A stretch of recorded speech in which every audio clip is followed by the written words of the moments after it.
Here's one of the mistakes I make every once in a while when I'm cooking from frozen is I didn't have a chance to separate these. When I flipped them over, they still weren't separating enough.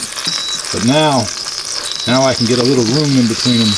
There's about 5 minutes left on the timer on these, but I'm hoping that I was able to get them in enough time for them to cook properly throughout. I had set it for 23 minutes.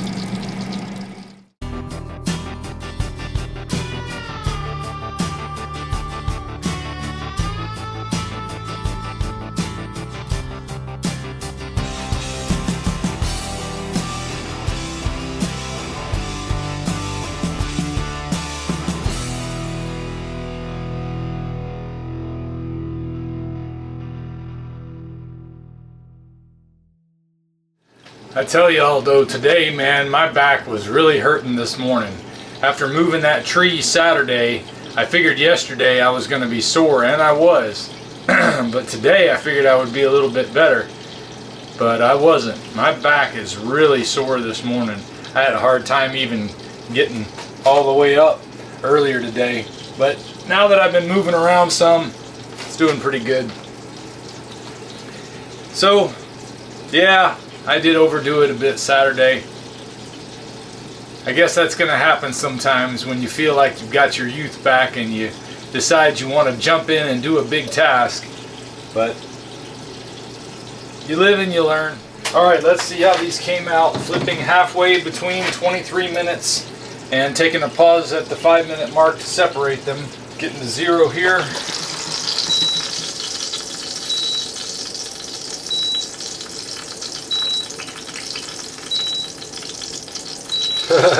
These still got a ways to go. They were thicker than I expected.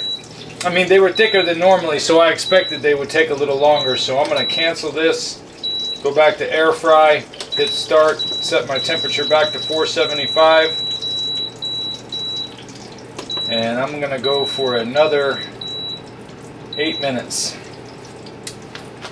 Because they were still cold on the inside. One of them said 60 something degrees, and I could feel it was hard to get in there, so if I'd have pushed harder it might have still been frozen.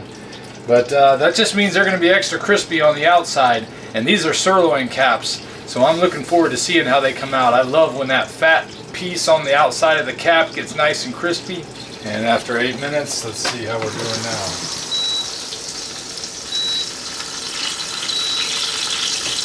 114 and rising. 106 and falling. Alright, so we need some more time. You can see how these look though. See, they look really well done, but they're not on the inside yet. I have to check that small one.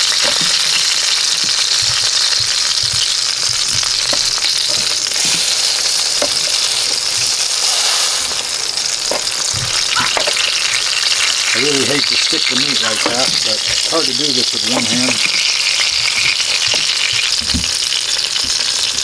Yeah, see, that one's done.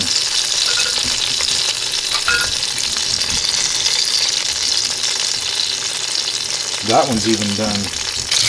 These need a little more time. 5 more minutes. Now, whenever you do stuff like that, you add 5 minutes to the timer.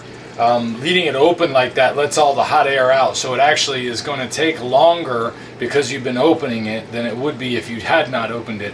So you can't add all of these times together and come up with how long it takes to cook them. You have to kind of play it by ear. And this meat was exceptionally thick, and I didn't take that into account when I first put it in.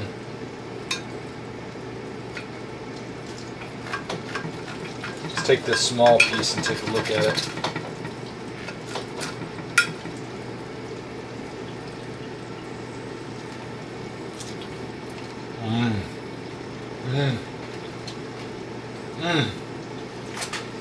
I don't know if you can see it in the light, but this has got a good pink to it. Come on.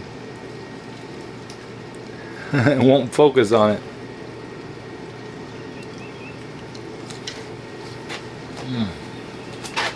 Oh my God.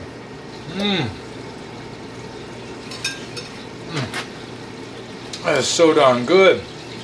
Oh, thank you, Lord, for this meat.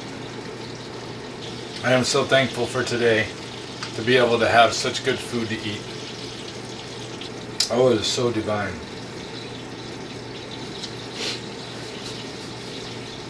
And it's nice on a day when I've had the back pains I've had today to be able to get up and do some work on my computer and eat some delicious steak. You know, I'd like to be able to get up and do the exercise I normally do, but sometimes you just got to take it easy.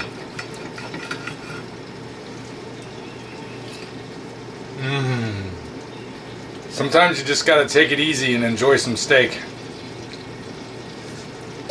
Man, just look at that. It's so perfect. I wish you could see it clearly. So good.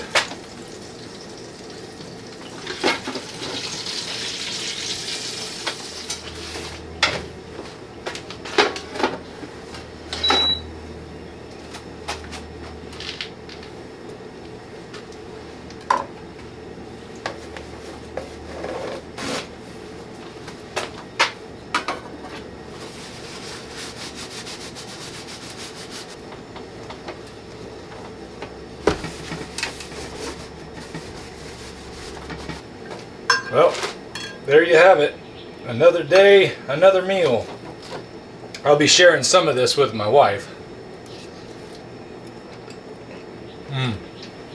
The outside comes out so crispy, and the inside is so juicy and delicious. I love it. Love it. I haven't even gone to get a fork yet. See you next time. If we pay extra, could we maybe get some grease or fat?